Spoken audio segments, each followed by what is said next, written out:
Gracias a todos por unirse a este webinar, donde contamos la participación con un invitado especial.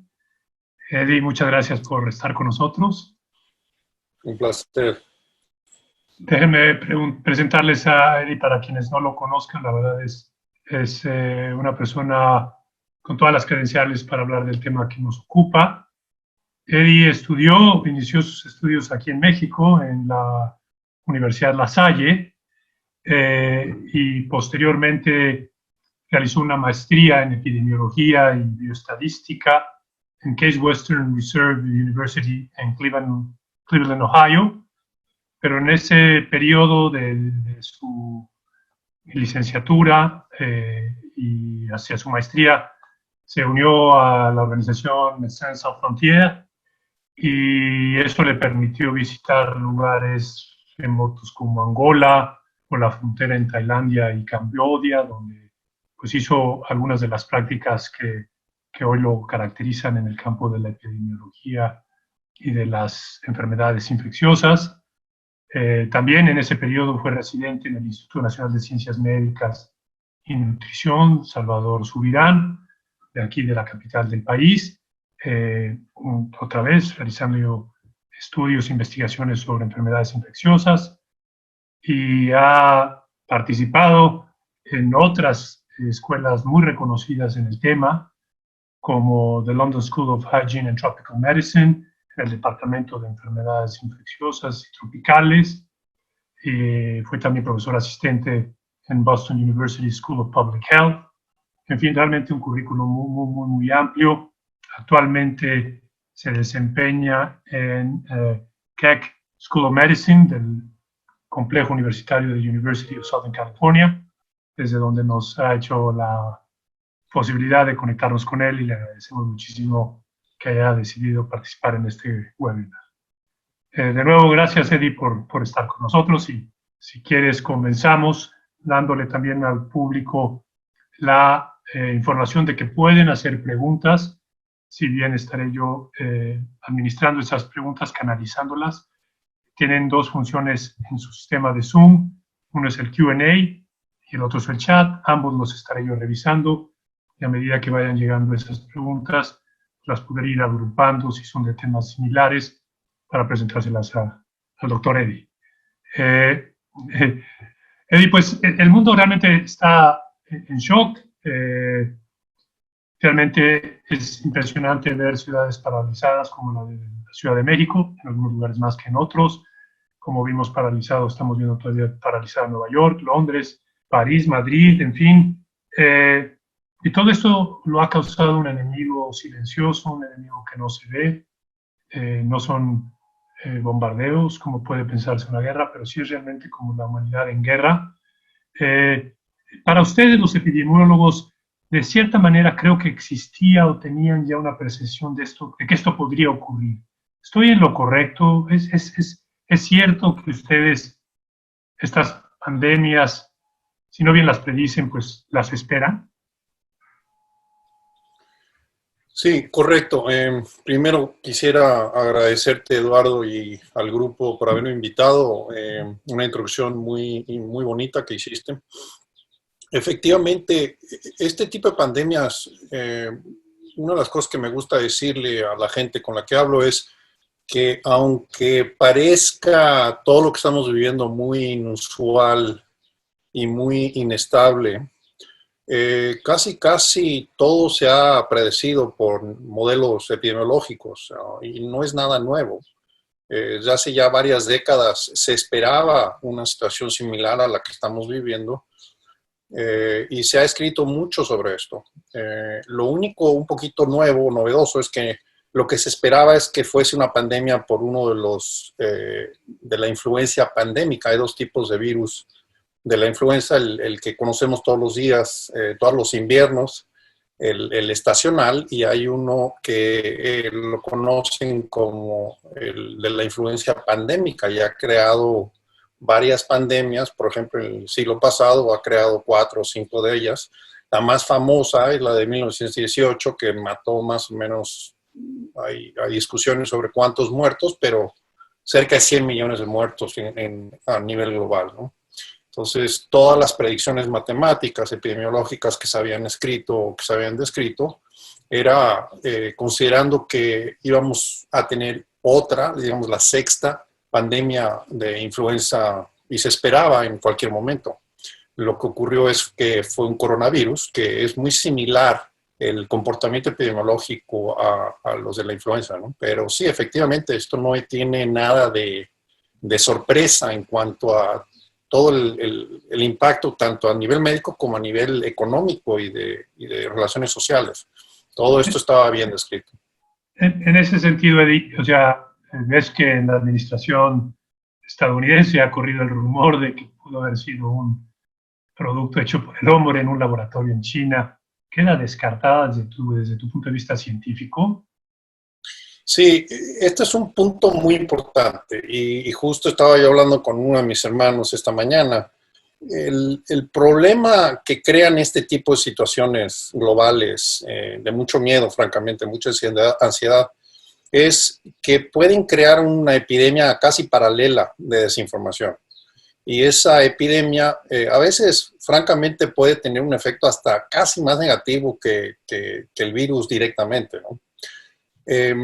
Una de las muchas teorías que se han manejado últimamente, no es nada nuevo, pero se empezó a hablar de eso en febrero, casi pocas semanas antes de que empezara el virus a circular fuera de China, es que había sido una de dos cosas, o un virus diseñado, ¿sí?, por científicos y que se haya escapado del laboratorio. Ocurre que en Wuhan, donde empezaron la mayoría de los casos, hay un laboratorio de muy alta seguridad. Hay varios en Estados Unidos, en Europa hay otros, y los chinos, como es normal, quisieron también participar en investigaciones de gérmenes extremadamente contagiosos o peligrosos o muy letales, ¿no? Y construyeron un laboratorio con la ayuda de mucha gente internacional, con medidas internacionales de seguridad, etcétera, etcétera. Y eso es parte de la teoría esta de que se haya escapado este virus del laboratorio de alta contención que existe, ¿no? La otra es que, entonces, una es que se ha inventado, que se ha creado, y efectivamente, en teoría se podría diseñar un virus que puede tener características epidemiológicas muy, muy drásticas, ¿no? Y la otra es que haya sido no diseñado para matar, pero que haya sido una especie como de un accidente científico y que dentro de las investigaciones del laboratorio se haya escapado este virus y se haya propagado en el mundo, ¿no? Pero afortunadamente hay muchas formas de investigar esa teoría, cosa que sería obviamente muy, muy mala. Y todo lo que se ha publicado, todos los grupos, muchos de ellos han mirado el material genético del virus y las conclusiones no tienen duda de que no es un virus que llame la atención desde el punto de vista de que no sea natural, ¿no? Este virus todo el mundo ya lo conoce como el SARS-CoV-2, ¿no? Hay dos otros coronavirus de la misma familia que habían causado realmente microepidemias. El primero fue en el 2003, que ahora lo llaman el SARS-1, el SARS nada más sin el 1. Y ese es muy similar al SARS-2, yo le llamo el SARS-2 a este. Y el segundo coronavirus se llama el MERS, y ese empezó no en China, sino en Arabia Saudita, muchos años después, hace unos 8 o 10 años, ¿no? Y el punto es que en las dos ocasiones, o en las tres ocasiones, el SARS, el MERS y el SARS-2, tienen más o menos el mismo paso epidemiológico. Lo primero es que todos estos virus viven en murciélagos, son los coronavirus, hay una cantidad enorme de virus que los murciélagos son, digamos, el reservorio natural, y del murciélago pasan a lo que se llama un animal intermedio. En el caso de SARS-1 era un gato salvaje, en el caso de MERS fue un camello en Saudi Arabia, y en este caso es un pangolín, que es una especie como de ardilla. Y del animal intermedio, ahí es cuando salta al humano, ¿sí? Entonces, en cada uno de estos pasos es muy importante porque en el momento en que pasa del reservorio al animal intermedio, al humano, eso ya crea mucha nerviosidad y mucha ansiedad. Pero en el momento en que ya entra el humano y se demuestra transmisión de un humano a otro humano, ahí es cuando los focos rojos de la OMS y de otras organizaciones empiezan a latir muy fuerte, porque ahí es donde empieza el riesgo de lo que estamos viviendo, lo que hemos vivido antes, esta transmisión exponencial del virus. Y ahí sí ya depende del virus como tal, si es más o menos transmisible, si mata o menos, si mata más gente o menos gente, etcétera, etcétera, si afecta a niños o no, etcétera, ¿no? Y entonces no hay duda, para contestar tu pregunta, no hay duda que este es un virus, vamos a decirlo, natural, que ocurre, este tipo de situaciones ocurren porque los mercados en China son un poquito caóticos, no necesariamente muy difícil, muy diferentes de México y en otros países del mundo, pero un poquito hay todo tipo de animales juntos, gente, todo junto, ¿no? Sin ninguna separación, ninguna higiene. Entonces son caldos de cultivo para este tipo de cosas que ocurren, ¿no? Entonces, si concluimos lo que los científicos han dicho que es natural, si sabemos que ustedes preveían de alguna manera la posibilidad de que surgiera un contagio, y creo que el tercer elemento es que efectivamente este virus, este coronavirus finalmente sí fue muy contagioso, o si así se dispersó muy rápido entre los seres humanos. ¿Cómo ves las reacciones que han tenido los países frente a esta enfermedad? Porque ha habido matices. He leído que en Suecia se aisló a los mayores, se mantuvo un distanciamiento social, pero se cerró menos la economía. Nosotros también publicamos que los casos de Australia y Nueva Zelanda, dos lugares muy similares, tomaron medidas distintas, pero Nueva Zelanda fue más duro en el confinamiento que Australia y los dos han llegado a controlar el virus de la misma manera y tal vez Australia sufra menos desde un punto de vista económico y social. ¿Cómo lo ves tú teniendo eso que nos platicas de que es natural, de que se esperaba, de que es contagioso? ¿Cómo has visto las reacciones de los países, los gobiernos? Sí, esta es una pregunta muy interesante y al mismo tiempo muy compleja, ¿no? Lo que yo haría es listaría los elementos que sabemos que son importantes para este y otros virus, ¿no? Uno es que el liderazgo importa. Es muy obvio, Estados Unidos probablemente es el mejor ejemplo de lo que está pasando. Y hay otros ejemplos. A mí me gusta comparar mucho México y Brasil, que son países muy comparables en cuanto a complejidad social, económica, tamaño de países, etcétera. Y podemos regresar a eso después, ¿no? Pero el liderazgo importa, de cómo está no solamente un líder y su equipo o sus equipos, sino también a nivel demográfico, a nivel poblacional, qué tanto hace la gente caso a las recomendaciones, qué tanto cree en la ciencia y tomar decisiones en base a ciencia en vez de especulación, etcétera, etcétera.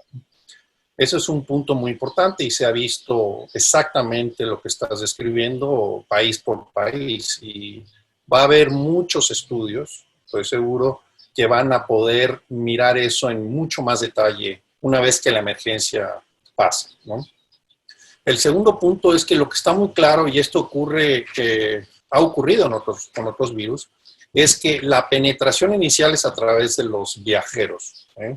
En este caso está muy claro que, y se hace, y esto ya es muy claro porque lo que se puede hacer con este tipo de virus o este tipo de organismos, se hace en otros organismos, es un análisis genético de la secuencia, ¿sí? Y a través de ese análisis puede uno básicamente formar un árbol genealógico del virus. Y lo que queda muy claro, por ejemplo, es que vamos a usar los ejemplos de Europa y Estados Unidos, ¿no? Estados Unidos, los primeros casos que ocurrieron fue en la costa oeste, donde yo estoy, en California, en Washington, en British Columbia, en Canadá, ¿sí? Y ese virus está muy claro que llegó directamente de China, de Wuhan, de hecho, ¿sí? Y es posible, hay algunos datos que están emergiendo, es posible que el virus empezó a transmitir en esta costa este, que está muy asociada a Asia, ¿sí? En general, pero con China en particular, probablemente días o semanas después de que empezara en Wuhan. ¿Sí? Y esa señal temprana, de hecho, ayudó muchísimo a los gobernadores, a las autoridades públicas pensantes de esta parte del país a implementar cosas muy rápidamente y muy bien, ¿no? Y los números se ve claramente qué está pasando en estos 3 grandes estados de la costa este de Estados Unidos. Comparativamente a otros sitios de Estados Unidos ha habido muy pocos casos, muy pocas muertes, etcétera, ¿no? En el otro lado del país, en el epicentro epidemiológico de Estados Unidos, el virus de hecho no vino de China, sino vino es el virus que pasó de China a Europa, causó el caos que está causando en Europa y de ahí saltó a Estados Unidos. Y todo esto es a través de viajes, de gente que viaja entre los diferentes puntos donde se está circulando el virus, ¿no? Y en Europa, casi todos los virus que ocurrieron y empezaron también a circular muy tempranamente, días, semanas después de que empezara en China, también vino directamente de China, ¿no? Y entonces está muy claro, y hay muchos otros ejemplos en México, en Guatemala, en Ecuador, etcétera, etcétera, que los casos iniciales, la introducción del virus en las sociedades es siempre a través de los viajeros, ¿no? Entonces, ese es el segundo punto. Los que entienden eso y saben de otras experiencias anteriores y demás, y pudieron en forma inteligente y posible limitar los viajeros de ciertas zonas, eso ayudó mucho, ¿no? Pero una vez que ya se introduce en el país y que haya suficiente transmisión local, como para que no haya un punto de contacto de riesgo, inicialmente si lo piensan, siempre se hablaba de si hay alguien que viajó a Europa o a China, hicieras contacto de esa persona sí o no, ¿no? O si vivías con alguien que hubiese tenido ya el diagnóstico del virus. Y esos son puntos de contacto que uno trata de identificar para poder aislar ese brote, ¿no? Ese mini brote, ¿no? Pero una vez que ya se introduce y hay suficientes casos en lo que se llama la comunidad, ya hay lo que se llama es transmisión comunitaria, ¿sí? Y esas son toda esta teoría que estoy diciendo es lo que hace que países como México y otros hagan este esquema epidemiológico teórico de una fase 1, una fase 2 y una fase 3, porque todo va a depender si hay suficientes casos ya en la comunidad que se están transmitiendo sin ese contacto de riesgo para ya, en esencia, ya no lo puedes controlar, ¿no? Entonces para cada una de estas etapas hay un nombre. Inicialmente se trata de mitigar el virus, entonces se encuentran casos y sus contactos y se mitiga ese brote, ¿no? Pero cuando ya hay una transmisión comunitaria significativa, ya lo que estás tratando de hacer es tratar de apagar a nivel ya de sociedad general o de interrumpir la transmisión, porque si no ocurre lo que pasó en Estados Unidos, en Italia, en España y hasta cierto punto podría todavía pasar en México, que es este efecto devastador en los hospitales, ¿no? Que tienes demasiados casos graves y que no hay suficiente infraestructura médica para mantener o para ofrecer intubación y todo lo demás que se requiere, ¿no? Entonces, en cuanto a tu pregunta, son varios los factores que van a determinar el resultado final de cómo le va a ir a cada país o incluso regiones de cada país, como estás viendo en Estados Unidos, ¿no?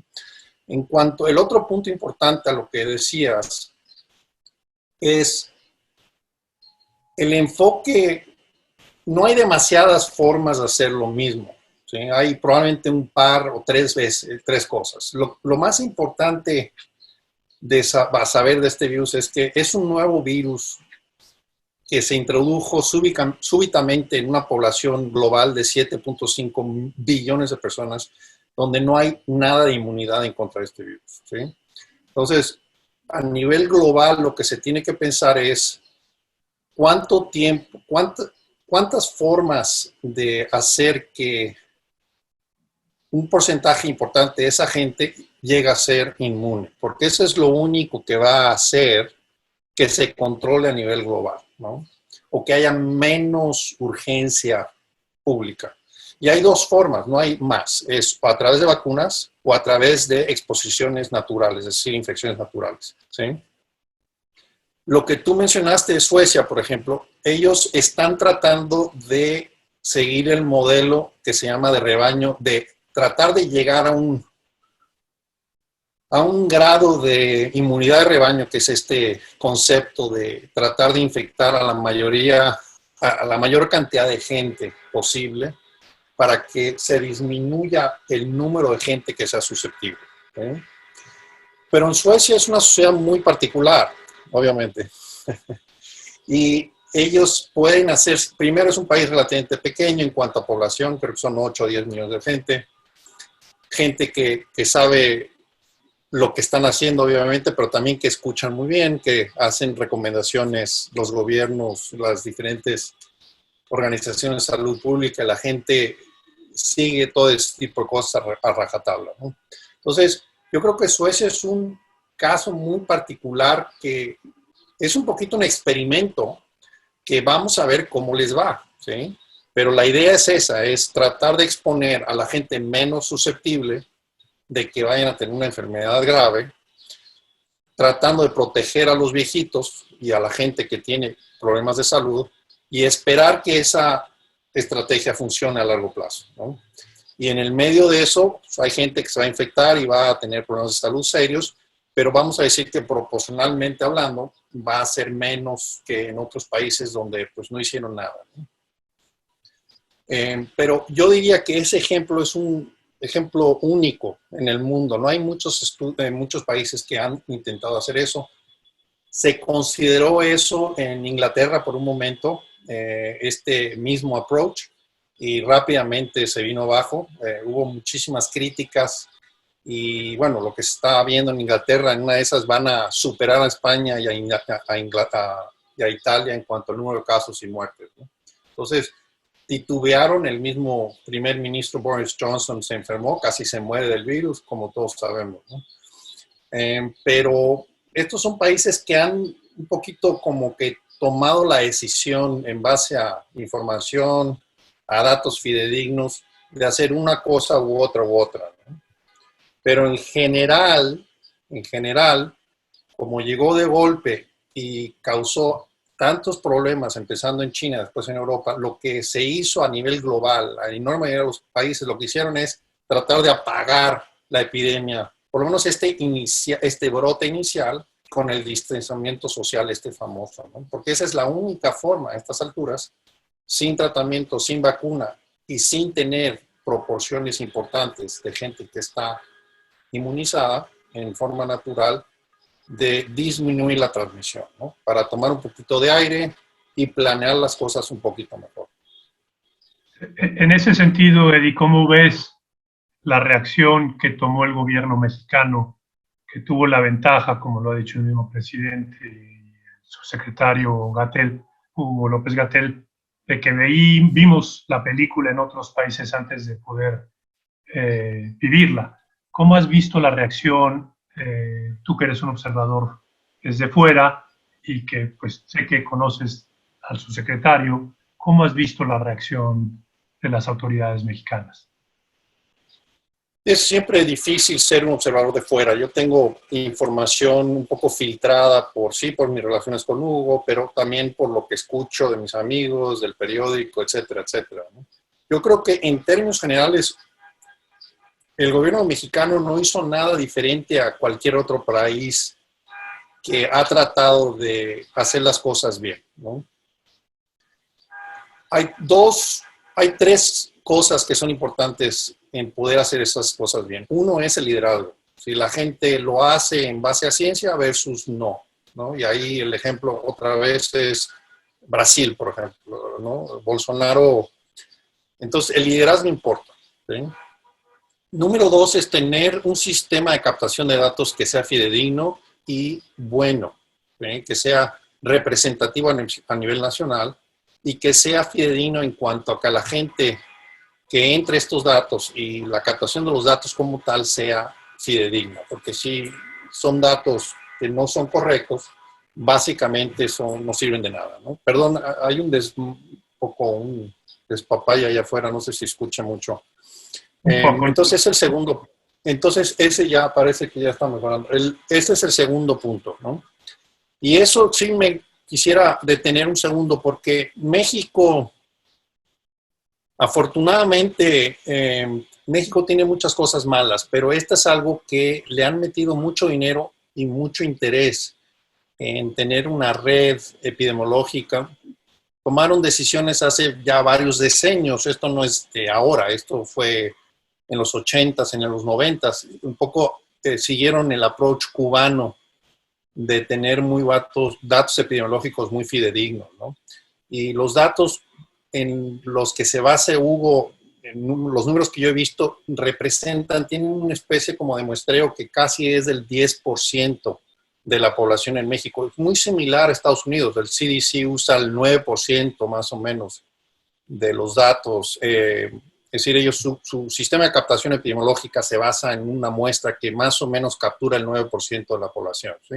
Entonces, tú dirías, bueno, 9%, 10% no es nada, pero eso es muchísimo, ¿sí? Si tú tienes datos sobre, vamos a decir, México, 120, 130 millones, y tienes el 10% de la información que pasa, y esa información está distribuida a través de todo el sistema, y es fidedigna, y más o menos se hace en un tiempo real, esa información te da muchísima fuerza, muchísima fuerza, muchísima seguridad de que si sabes lo que estás haciendo y sabes cuándo implementar cada una de las cosas con lo que decía en cuanto a la fase 1, la fase 2, y eso no hay ningún debate, eso ya está bien establecido, ¿sí?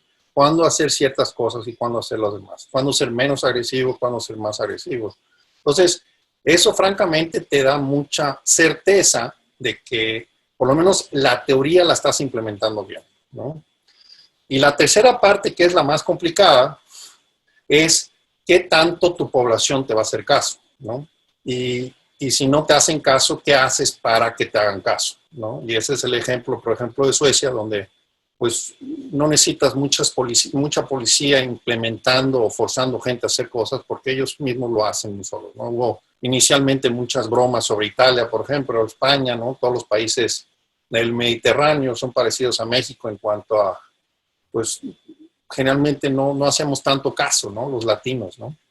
Y se pensó que eran una de las razones por la que habían tantos casos en esos dos países, pero no, después se vio que francamente hay muchísimos casos en Francia, en Inglaterra, en muchos otros países del mundo. Entonces, esos son los tres elementos más importantes en cuanto a poder hacer cosas inteligentes y que funcionen, ¿no?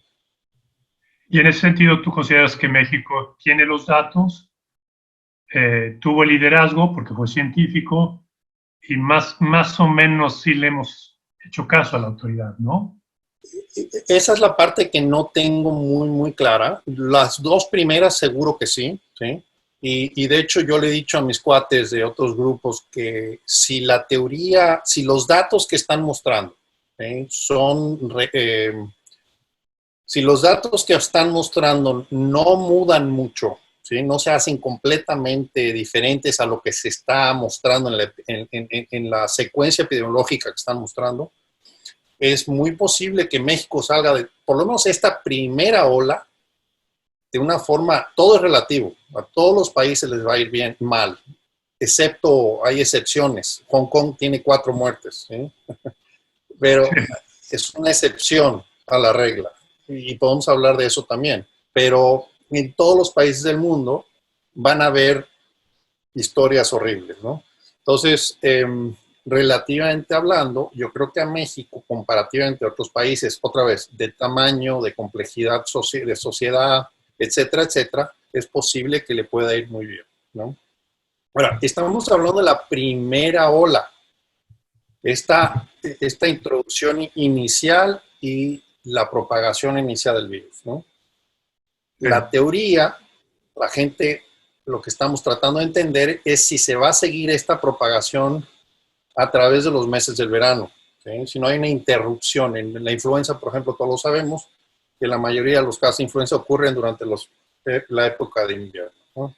Y se piensa que lo mismo va a ocurrir con este virus, ¿sí? Si no, entonces hay dos opciones en cuanto al futuro inmediato. Uno es que si hay esta interrupción, esta disminución de casos por el calor, por la luz, etcétera, etcétera, ¿no? La otra es que no se comporte como una influencia, que se siga transmitiendo de una forma un poco como salvaje, y eso no sería bueno, ¿sí? Pero se empieza a entender que sí va a tener esta disminución, por lo menos relativa. Pero lo que va a ocurrir seguramente es que en el próximo invierno, igual que la influencia va a regresar, este virus podría regresar, ¿no? Entonces eso es lo que se está hablando de la segunda ola. Y en la segunda ola, por ejemplo, en la pandemia del 18 de influenza, la segunda ola fue 2 veces peor que la primera, ¿sí? En la primera murieron 20 a 25 millones de personas. En la segunda, en el 19, que llegó, mató pues a 2/3 de los muertos, de los 80 o 100 millones de muertos que hubieron, ¿no? A nivel global. Entonces, esa segunda ola muchas veces podría llegar a ser peor. Y hay varias razones para eso, ¿no? Pero por eso digo, esta primera ola, como lo han toreado en México y en otros países, parecería que van en buen camino, ¿no? Pero falta todavía mucho. Voy a tomar una de las preguntas que empiezan a llegar. Por favor. En esto de los datos, hay dudas, no sé qué tanto conozcas tú el modelo Centinela que está utilizando la Secretaría de Salud para Bien. precisamente recabar esta información. ¿Cuál es tu opinión de ese sistema y cómo lo has visto? Ese modelo está copiado casi literalmente al del CDC, ¿sí? No hay nada de duda en cuanto a lo que están haciendo. Lo importante, hay una tabla que muestra Hugo, no sé si la muestra todos los días, pero hay una tabla que tienen que fijarse muy bien, que básicamente el modelo Centinela lo que capta son enfermedades o neumonías virales, ¿sí? Esa es la señal, porque muchas de las veces hay dos niveles de certeza. Uno es el sindromático, es decir, que haces un diagnóstico sin tener una prueba diagnóstica, y el otro es el de certeza, es decir, que tienes un síndrome, tienes un diagnóstico sindromático y además tienes una prueba positiva, ¿sí? Entonces, mucha gente cree que el no tener pruebas hace que no estemos captando los casos reales, ¿no? Y eso es posible, pero lo que ocurriría ahí entonces es que esa categoría de casos sindromáticos o de definiciones sindromáticos aumentaría muchísimo, ¿eh? Entonces, la proporción de positivos de casos confirmados siempre representa una proporción X de esos casos sindromáticos, ¿sí? Entonces, lo que le da mucha fuerza a las tablas que ha mostrado es que si te fijas en esa columna que estoy refiriendo a casos confirmados dentro del universo de casos sindromáticos, es que los primeros X número de semanas, si los separan por semanas, las primeras, vamos a decir, 8 o 10 semanas, si se fijan, el número de casos confirmados era 0, 0, 0, 0, 0. No sé si saben qué columna me estoy refiriendo, pero la próxima vez que muestren la tabla, fíjense en esa tabla, ¿sí? En esa columna, creo que es la quinta, la sexta, la séptima columna. Y ese 0%, al lado de un porcentaje más o menos fijo que empieza a aumentar poco a poco de los casos sintomáticos, es lo que te da mucha certeza, ¿sí? Que lo que estás captando está muy cercano a la realidad, ¿sí? Para que tú puedas crear unos datos así, estamos hablando de decenas de miles de datos que vienen de 32 estados, hay, hay un delay, ¿no? Hay un retraso en la información, etcétera. No son perfectos, pero una vez que ya están metidos los datos y se interpretan, etcétera, etcétera, para que tú creas una distorsión o manipulada o no manipulada en esos datos, sería cerca de imposible, digamos, ¿no? Porque estamos hablando de demasiadas variables para poder manipular y artificialmente crear datos que aparecen así, ¿sí? Porque esos son exactamente el tipo de datos que ves en los países como aquí, como en Francia, en España, en Italia, en Inglaterra, ¿no? Es un modelo epidemiológico, no es nada así como no es nada inventado, ¿no? Todo, exacto, ¿no? Todo esto está basado en muchas décadas de trabajo epidemiológico, ¿no? No es nada nuevo. Y lo mismo se hace con enfermedades de diarrea, en casos de tuberculosis, etcétera, etcétera. No solamente para enfermedades virales, se hace esto para muchísimas otras cosas, ¿no? Regresando a una pregunta y ligándola con lo que nos platicabas de la segunda ola, ¿crees que para entonces exista un posible tratamiento? La OMC habla de que hay 70 y tantas esfuerzos por tratamientos y vacunas. Parece ser que la vacuna tarda más, por lo que he leído, el tratamiento podría llegar antes. ¿Cómo lo estás tú viendo desde el punto de vista científico estas posibilidades? Sí, es muy probable que tenga razón, es decir, no solamente por el número de compuestos que se están estudiando y que tienen información preliminar de efecto antiviral contra este virus, sino también en general, a través de la historia ha ocurrido eso, que los tratamientos tienden a ocurrir más rápidamente y más de uno de ellos que las vacunas. Ahora, eso es con un procedimiento, con un timeline de desarrollo de vacunas normal. Y eso es normalmente casi cualquier vacuna que se ha inventado es como cualquier otra cosa. El desarrollo de una vacuna es un gasto enorme, enorme. Hay mucho riesgo económico, hay un poquito de suerte, hay que saber qué exactamente, el tipo qué tipo de células hay que estimular en el cuerpo para darte protección. Hay una serie de variables que se tienen que considerar, ¿no? Pero en general una vacuna toma de 4 o 5 años para desarrollarse, ¿sí? Obviamente por la emergencia global que hay y por la cantidad de gente que tiene dinero y que está dispuesta a invertir en forma un poquito ciega, aunque al final pierdan dinero, se está hablando que se va a poder reducir ese tiempo de desarrollo a más o menos 12 a 18 meses, ¿no? Esto es una opinión, yo diría, optimista. Hay mucho todavía por ver si se puede hacer, pero es posible hacerlo, ¿sí? Que sería así como un tiempo récord, sería romper todos los récords de producción de vacunas, ¿no? Pero En cuanto a los...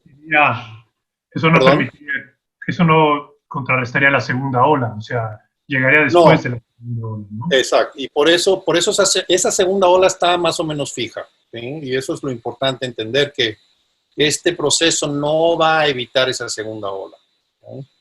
Eso, si acaso empezaría una vacuna, la fase, digamos, estudios clínicos 3, que son ya en los miles, ¿no? Eh, Sería probablemente marzo, abril, mayo del próximo año, ¿no? Tratamiento. Eh, el tratamiento, ese podría ocurrir mucho más rápidamente, ¿sí? Ese sí también tiene sus pasos en cuanto al desarrollo, estar seguros que no causa grandes daños de salud, que el tratamiento no es peor que la enfermedad, vamos a decir, y que después se pueda producir en números suficientes. Es posible que este virus, una cosa que no he dicho, en los primeros 20 y tantos pacientes que llegaron a nuestro hospital, yo fui el infectólogo viéndolos, y lo que está muy claro y ya está saliendo más y más información, es un virus, no me gusta decir esto con gente no médica, pero es un virus muy interesante. No es un virus, está causando una enfermedad multisistémica, no es solamente el pulmón, afecta prácticamente todos las vísceras, causa una inflamación un poco caótica, lo que en realidad la gente que está muy seriamente enferma es por esta inflamación caótica que causa. No es imposible que sea un virus que tenga una fase crónica o subaguda, a diferencia de la influenza. La influenza te da gripe, o te pones muy malito o te mueres, pero después, pum, se acaba, ¿no? Este parecería que podría llegar a tener secuelas. Entonces, si es cierto eso, va a ser mucho más complejo. Pero bueno, quitando esa especulación, La forma de tratarlo todavía no está 100% claro. Es posible que vayan a hacer la combinación de varios medicamentos. Entonces eso hace también que no esté así 100% seguro qué tan rápido vayan a venir esos medicamentos. Es probable que va a haber uno o más medicamentos antivirales que un poquito que obstruyan la replicación del virus como tal, y además de eso un tratamiento antiinflamatorio, que ya se están usando algunos de esos tratamientos antiinflamatorios, por cierto, pero una especie como de cóctel de tratamiento para poder controlar tanto la replicación viral como la inflamación, ¿no? Y en eso, ¿se ha tenido ya éxito un poco con eso? Es decir, Sí, hay algunos tratamientos, yo no diría éxito, pero sí hay algunos indicios de que algunos de los tratamientos que hemos experimentado, porque la verdad es que como es todo tan nuevo, estamos todos aprendiendo juntos, ¿sí? Se están publicando, no sé si son docenas de artículos médicos cada día, cada semana. Es una explosión de investigación, así como que nunca se ha visto. Pero sí, yo diría que hay algunos indicios de que algunos de estos tratamientos antiinflamatorios tengan un efecto positivo. eh, otra pregunta que va también pegada a la segunda ola es, ¿el virus cuando le da a una persona genera inmunidad de tal suerte que esa persona no se vuelve a enfermar? Esa Y es lo que otra gran pregunta. Esa es otra de las grandes incertidumbres. Hay 2 o 3 grandes incertidumbres, es una de ellas. Eso tiene que ver con... Hay 2 elementos. Uno es, hay mucha inmunidad cruzada entre virus, de un virus de la influenza a otro, por ejemplo, ¿sí? Y lo mismo puede ocurrir de un coronavirus a otro, ¿sí? Dentro de... El problema de la influenza, por ejemplo, es que muta muy rápidamente. Y entonces la vacuna de este año puede ser mejor o menor, más efectiva contra el virus que está circulando este año. Pero si ese virus muta, el del próximo año puede ser significativamente diferente al de este año, ¿sí? Entonces hay cierta protección cruzada entre el primero y el segundo, pero no es completa, ¿sí? Y lo mismo puede ocurrir aquí. Una cosa que es importante y que es optimista es que la tasa de mutación del virus que se sabe en los últimos, que serán 4 meses ya, ¿no? Desde que empezó en diciembre hasta ahora, son 5 meses ya, es muy lenta. El virus sí puede mutar, pero esa tasa de mutación, esa rapidez es muy lenta. Entonces, eso aumenta la posibilidad de que el virus sea muy similar, el virus de hoy sea muy similar al que vaya a haber, por ejemplo, en 6 meses, ¿sí? Y si eso ocurre y los anticuerpos que uno desarrolla después de una infección te protegen, entonces es posible que haya una inmunidad sostenida. Pero todo esto que te acabo de decir no se sabe todavía, ¿sí? Entonces, hay muchas incertidumbres, pero eso es una de las grandes preguntas. sí, para evitar esa segunda ola o que esa segunda ola no nos vaya a causar encerrones tan duros como los de esta primera, ¿no? La segunda ola no hay duda que va a causar lo que dije, potencialmente, no solamente más encerrones, pero potencialmente, porque la gente se cansa de los encerrones, ¿eh? Y eso fue lo que pasó en el 18. La gente ya no le hizo caso a los gobiernos. Pues sí. Ya se habían cansado de los meses de encerrones y se salieron. Y esa salida fue la que causó esta segunda ola que matara 2 veces más gente que la primera ola. Y es muy probable que lo mismo vaya a pasar. Estamos hablando a nivel global, ¿no? Van a haber ciertos países con diferencias importantes, pero a nivel global eso es lo que probablemente vaya a pasar, ¿eh? ¿Y por qué? Porque la única forma que de forma natural se proteja a nivel nacional o global la población es que el porcentaje de infección suba suficiente como para que llegue a un threshold, no sé en español cómo se dice esa palabra, ya se me olvida el español a veces. Un umbral. Un límite, un umbral, eso es un umbral. Y para cada enfermedad ese umbral puede ser un poquito diferente, pero en general estamos hablando del 70, 75, 80% de positividad. En los estudios que se han hecho de anticuerpos, por ejemplo, en Estados Unidos, donde ha habido muchísima transmisión, como todos sabemos, se está pensando que el 20% de la población está infectada. Okay. En San Francisco y en Los Ángeles hicieron 2 estudios de cero prevalencia y el 3% de la población está infectada. Han sido tan buenos en controlarlo que solamente el 3%. Estas son aproximaciones. Entonces estamos del 3 o incluso del 20%, estamos muy lejos del 70, 80% que se van a estar para verdaderamente controlar el asunto a nivel poblacional, ¿no? Y ese es el gran problema. Y ese es un poco la apuesta que Suecia está haciendo. Suecia está diciendo, bueno, podríamos tratar de llegar al 80%, al 70% rápidamente exponiendo todos a los jóvenes y a los adultos más o menos sanos y evitar así que los viejitos en la segunda ola se mueran, ¿no? Es una apuesta. Nunca se ha hecho y les puede salir bien, pero les puede salir muy mal. No sabemos. Pero eso me lleva un poco a una pregunta adicional que también están preguntando aquí en el chat. ¿Ves ya la posibilidad de que se reabran las economías? La estadounidense, el presidente Trump tiene prisa. Acá hay presiones para reabrir por lo que tú dices, el cansancio del encerrón, el impacto social, económico tan duro. ¿Cómo ves las posibilidades de reapertura? ¿Estamos bien, haciendo el timing bien o no? No hay duda de que no es sostenible para ninguna economía, para ningún país. El otro problema paralelo que está creando esta epidemia, y esta es una de las cosas que no sabían, por lo menos que yo sepa, no se habían predecido tan exactamente como otras, que es la parte de ansiedad psicológica, ¿no? Está creando enormes problemas a nivel global, el aislamiento a nivel psicológico. Y eso va a tener muchísimo impacto negativo en mucha gente. Y se está manifestando de diferentes maneras. Entonces, a varios niveles es insostenible, ¿no? Desde el punto de vista simplemente económico, psicológico, etcétera, etcétera, ¿no?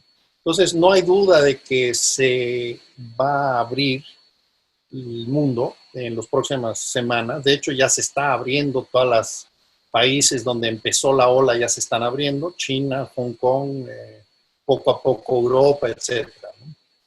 Lo que uno esperaría es que esa apertura se haga de una forma como lo mismo que se hizo para cerrar las economías. Es decir, que se haga de una forma en base a datos, en base a ciencia, en base a humanidad, en base a sentido común, ¿no? Y a criterios que no son, una vez más, no hay mucho debate en cuanto a qué se necesita para poder, de una forma más o menos saludable y segura, abrir las sociedades, ¿no?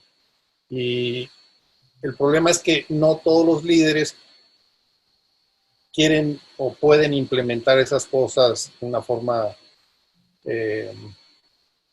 homogénea, vamos a decir.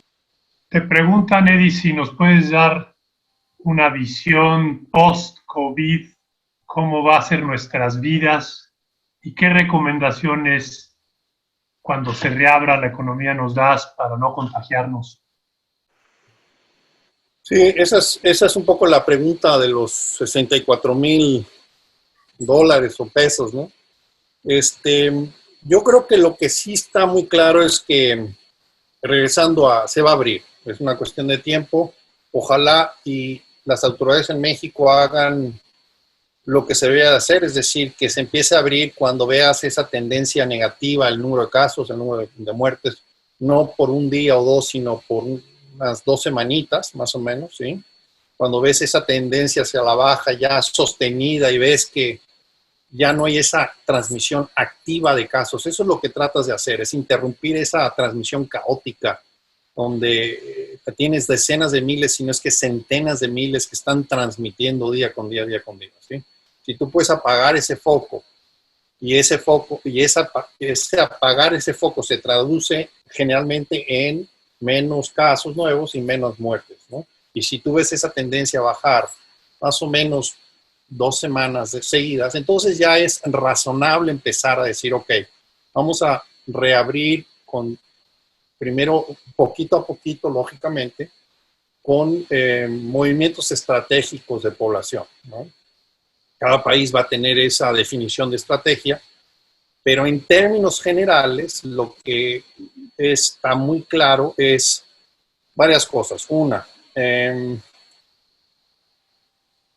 las mascarillas, bueno, déjame echarme un poco para atrás, decir, esto va a ser como todo, una cosa que tiene que entender la gente es que este es un bicho más en una larga lista de bichos que nos rodean, ¿sí? Esto es lo que hacen los bichos y crean mucha inestabilidad, pero en 3 o 5 años prácticamente este va a ser uno más que se va a agregar a la lista de bichos que nos han causado problemas, pero vamos a salir de esta sin ninguna duda, ¿sí? Mucha gente se va a morir, mucha gente va a tener problemas de salud o psicológicos o económicos después de esta ola, pero vamos a salir. No es un problema perenne, digamos, ¿sí? Esa es así la parte un poquito más optimista. Entonces, es algo de sí como que cómo vamos a manejar los próximos 9 a 18 a 24 meses, vamos a decir eso, ¿sí? ¿Cuál es la mejor forma de sobrevivir estos 9 a 24 meses que nos quedan enfrente? Entonces, cuando haya esta situación epidemiológica de a la baja, como dice, entonces ya el próximo pregunta es específicamente qué cosas se van a hacer. Lo más seguro es que las mascarillas se van a quedar, ¿sí? Es una forma relativamente sencilla, barata y efectiva de interrumpir la transmisión, ¿sí? Sobre todo si se hace a nivel general. Si una sola persona tiene la mascarilla, a lo mejor no va a tener tanto impacto que si las 2 personas que están en contacto tienen la mascarilla, ¿sí? Entonces, con que se haga eso de una forma un poquito solidaria y bien, y se use bien, se tiene que cubrir tanto la boca como la nariz, las mucosas nasales y orales. Eso, solo eso, podría funcionar muy bien, ¿sí? 1, 2, el distanciamiento famoso, ¿no? La sana distancia que decía Hugo. Eso también, en términos generales, también va a ayudar. Yo creo que se va a restablecer esa distancia hasta cierto punto como una nueva forma de normalidad, ¿no? Estamos hablando, estas 2 cosas en particular, déjame terminar con la lista. La tercera sería disminuir el hacinamiento, es decir, la concentración de gente, sobre todo en sitios cerrados, ¿sí? Si antes permitían 12 o 15 o 25 personas estar en un espacio X, probablemente van a reducir eso a la mitad, si no es que a un tercio, o escalonar las entradas de una forma, pues eso, escalonada, ¿no? Es decir, la idea general es tratar de separar, de evitar en tanto número como en frecuencia los contactos humanos y además tratar de, si hay esos contactos humanos, tratar de mantener una distancia y tener esta protección facial, ¿no? Esas 3 cosas relativamente sencillas podrían llegar a tener un efecto enorme en cuanto a no eliminar el problema, pero sí permitir que más o menos regresemos a una normalidad. Hay unas otras cosillas, por ejemplo, la edad, ¿no? Es muy claro que la gente de cierta edad, esos sí están jodidos, desgraciadamente.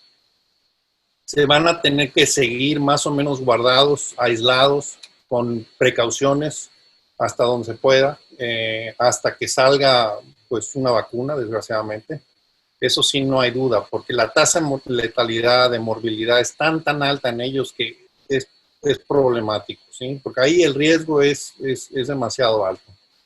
Lo que dije aplica a gente sana, generalmente más joven, no tanto la edad, es el estado general de salud de la gente. Tú puedes tener diabetes a los 20 años y no cuidarte y estar en una muy mala situación de salud a los 20 años.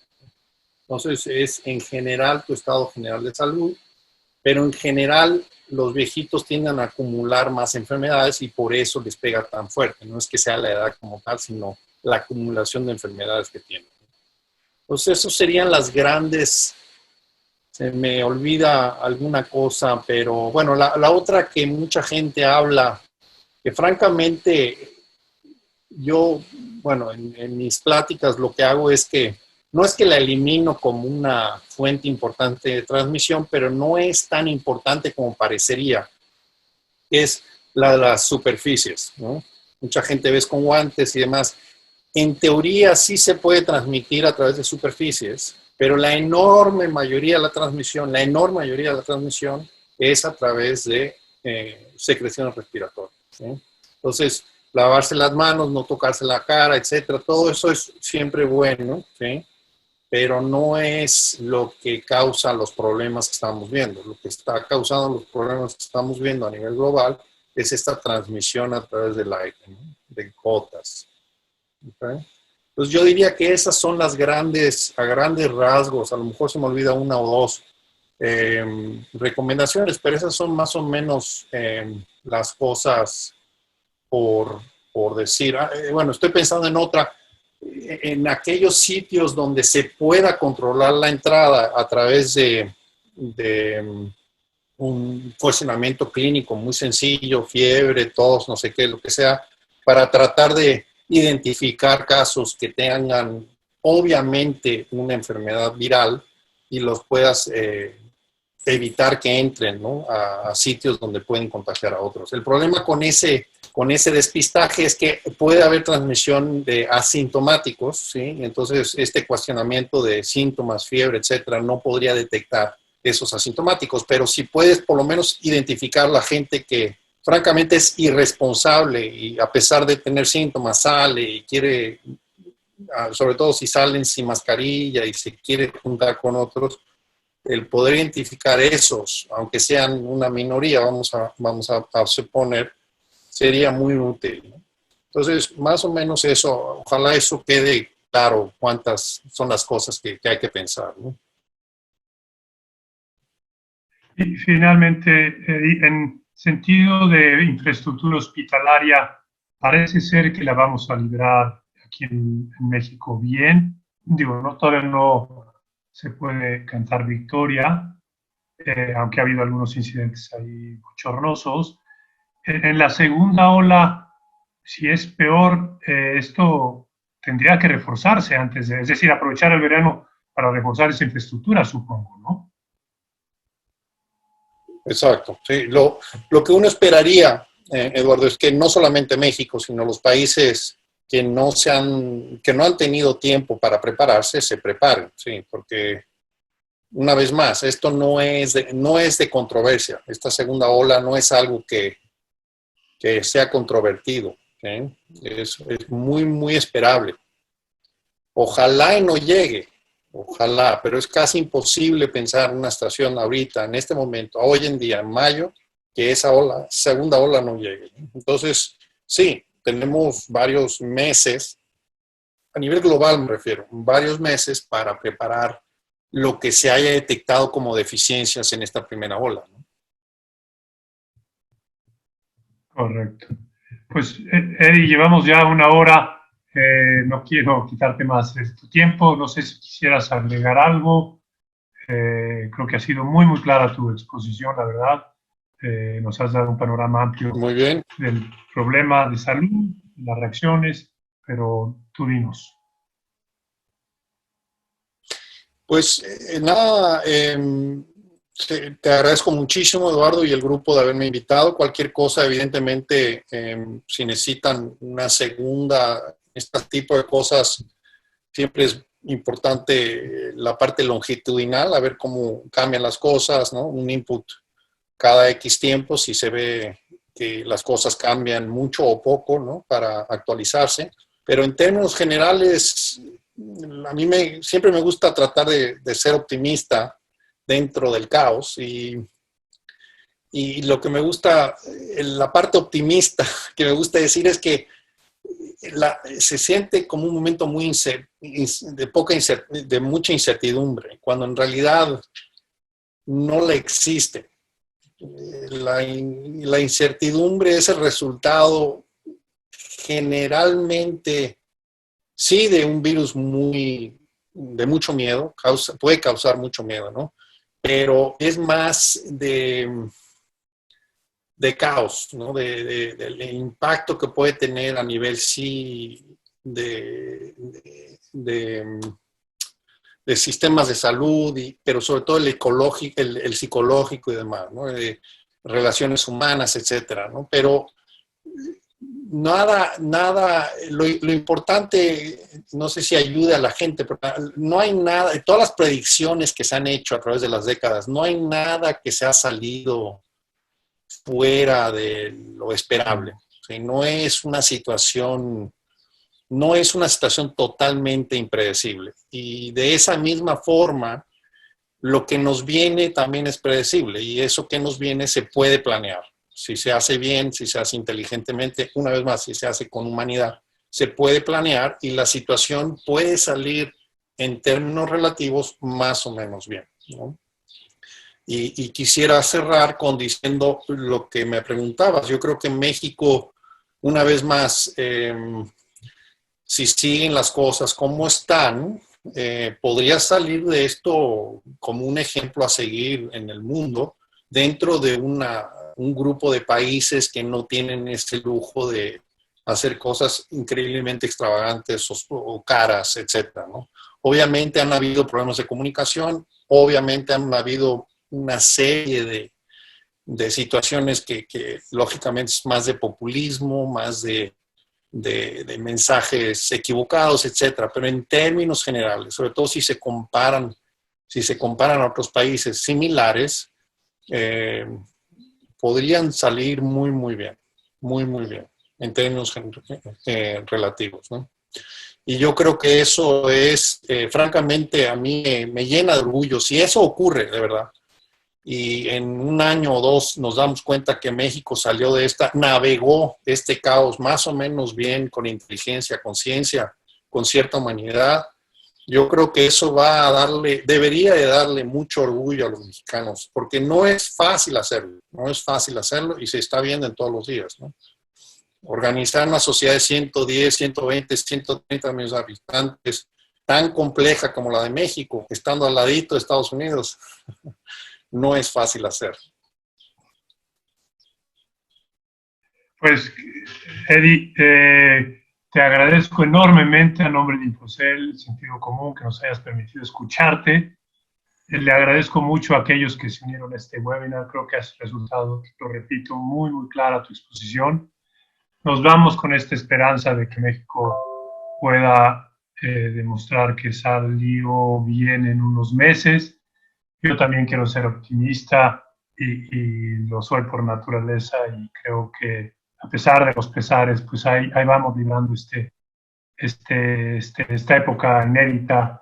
Y te digo que como periodista nunca había visto algo similar y me han tocado ver muchas, pero muchas crisis, pero esta sí es algo particular por la dimensión global.